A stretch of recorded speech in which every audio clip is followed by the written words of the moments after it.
Assalamualaikum warahmatullahi wabarakatuh dan salam sejahtera kepada semua pelajar dan pendengar. Kali ini kita akan bincangkan mengenai area of a region bounded by two curve. Right, so sebelum ini kita dah membincangkan mengenai satu curve sahaja. Now sekarang kita akan bincangkan mengenai dua curve. Okey, jadi kita akan bincangkan juga sama seperti one curve tu, kita nak bincangkan dua situasi di mana situasi pertama, luas itu diukur pada paksi X dan yang kedua, luas itu diukur pada paksi Y. Jadi mari kita pertimbangkan rajah berikut. So, saya besarkan sikit. So, rajah ini seperti yang kita lihat, dia ada dua curve ya. Ada dua curve di mana curve fx yang warna biru ni dan curve gx yang warna hijau ini.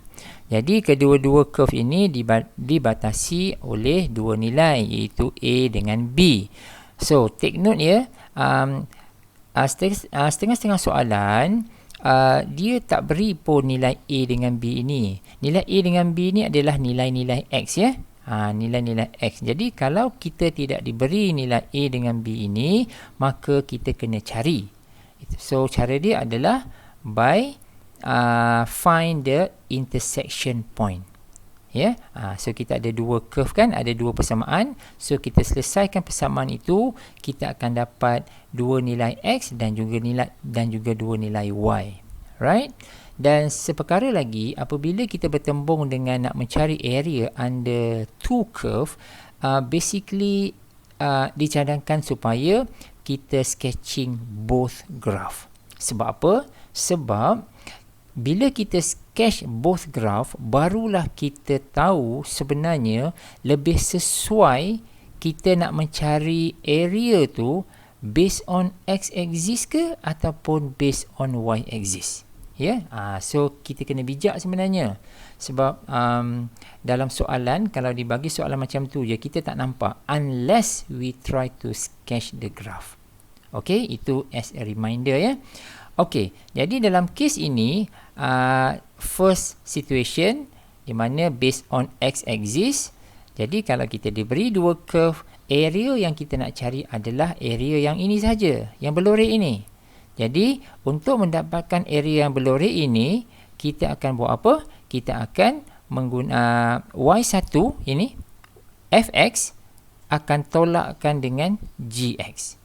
Ya, so kalau kita imagine area of Fx adalah area daripada sini dan ke bawah kan?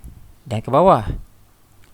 Lepas tu area for Gx yang hijau ni daripada sini dan ke bawah. Jadi kalau kita tolak Fx tolak Gx, barulah kita dapat bahagian lorekan di tengah ni kan. Ya, so maknanya Fx akan tolakkan dengan Gx. So sebab itulah untuk mendapatkan luas di bawah graf di antara dua curve, kita kena buat Y1 tolak Y2 ataupun Fx tolak Gx. So, oleh sebab A dengan B ini berada pada paksi X, maka kita akan guna dx. Sebab itu kita dapat ini. Ini dx. Dan oleh sebab dx, maka semua ungkapan dekat sini mesti dalam sebutan X. So, macam ni lah ya. Fx tolak Gx. So, jangan tanyalah, kenapa Fx tolak Gx, bukan Gx tolak Fx. So, untuk mendapatkan area yang tengah-tengah ini, of course lah kita kena Fx tolak Gx kan. Kalau Gx tolak Fx, mana nak dapat? So macam tu. Okey, ini yang saya sebutkan tadi ya. Find the intersection point kalau point x2 tidak diberi. And try to sketch the graph. Sebab apa? Sebab dengan cara ini sahaja kita boleh mengenal pasti kita nak ukur kita nak mendapatkan area itu lebih sesuai guna paksi X ke ataupun guna paksi Y. Alright? Okay, our second situation adalah yang ini. Iaitu luas itu diukur pada paksi Y. So, jadi katakan kita ada dua curve. Kita ada curve warna biru ni, iaitu X1 ya, dalam sebutan Y dan X2. Macam ni. Jadi, untuk mendapatkan area kat sini, of course lah kita akan buat apa? Biru tolak hijau, betul tak? Biru tolak hijau. So biru dekat sini. Sini, semua ni. Semua ni. Yang hijau hanya di sini saja. Ini saja. So biru tolak hijau, baru kita dapat baki dia kan? So macam ni. So jadi dia dibatasi oleh C dengan D, dan C dengan D ni adalah nilai Y, betul? Nilai Y, maka kita akan buat dy. So biru tolak hijau, X1 tolak X2, U tolak V. Jadi kita akan dapat ni lah.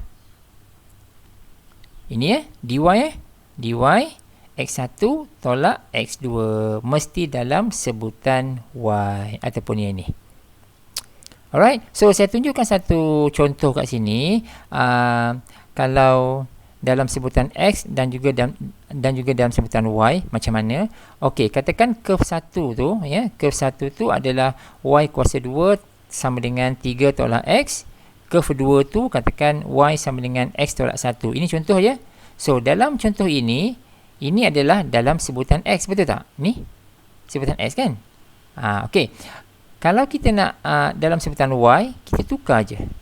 Contohnya kan, Y kuasa 2 sama dengan 3 tolak X. So X sama dengan 3 tolak Y. So macam ni. So ini adalah dalam sebutan Y. Ni cara kita nak tukar-tukar lah. Okey, kita pergi kepada contoh pertama kita. Ambil contoh mudah sajalah ya.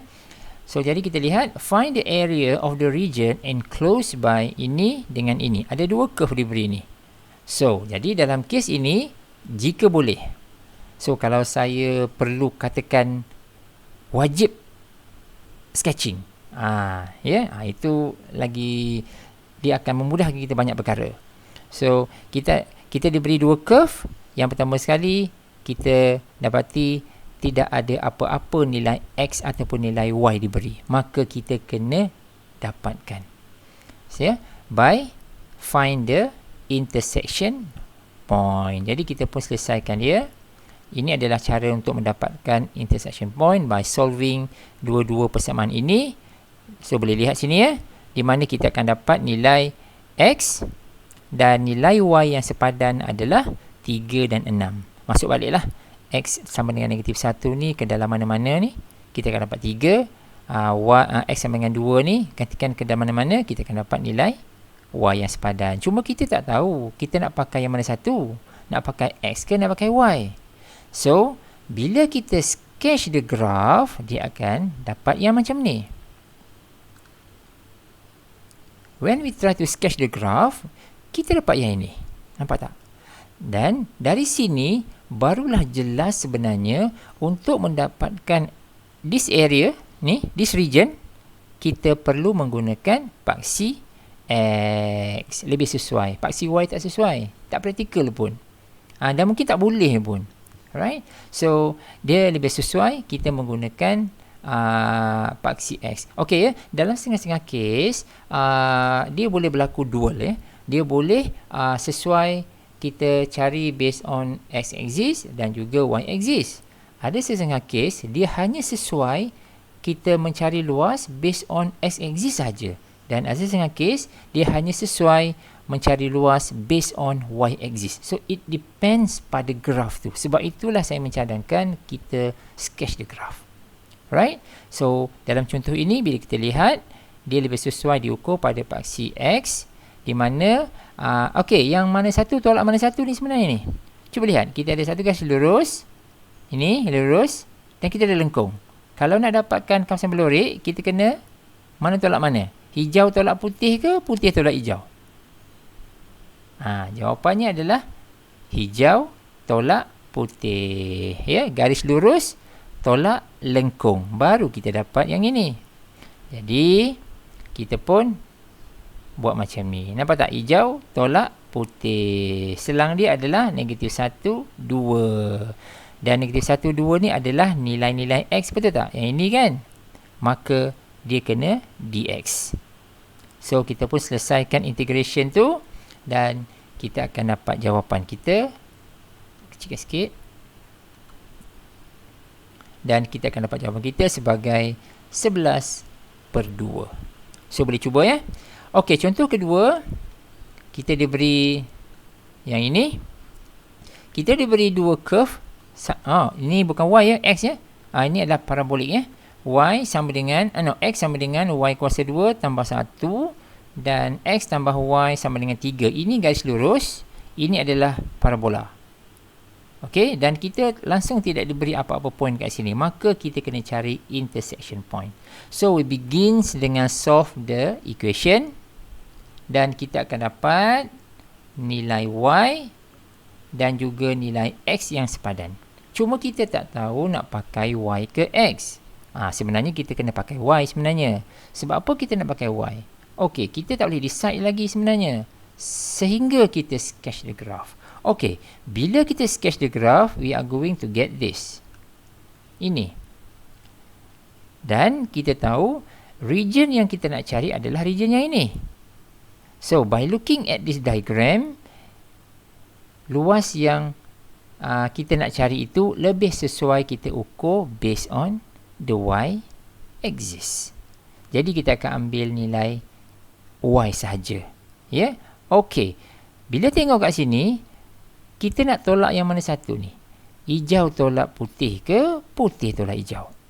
Cuba tengok. Untuk mendapatkan region ini. Okey, jawapan ni adalah kita akan guna hijau tolak putih. Baru kita dapat area kat sini. Ya, hijau tolak putih. Jadi, dan kita gunakan nilai y kan? Ini 1, negatif 2 dan 1 kan? Maka kita akan guna dy. So, jadi kita pun integrate dia. Hijau tolak putih. Kita teruskan pengiraan kita, integration kita, and finally, kita akan dapat jawapan 9/2. Okey guys, so sebenarnya ada banyak lagi contoh-contoh yang sama dengan apa yang kita bincangkan dalam teaching video ni. So, saya harap kita semua boleh cuba more example di dalam buku dan sebagainya supaya kita dapat lebih memahami idea yang cuba saya sampaikan tadi. Okay, so kita stop dulu sampai sini. See you in the next video. Thanks for watching.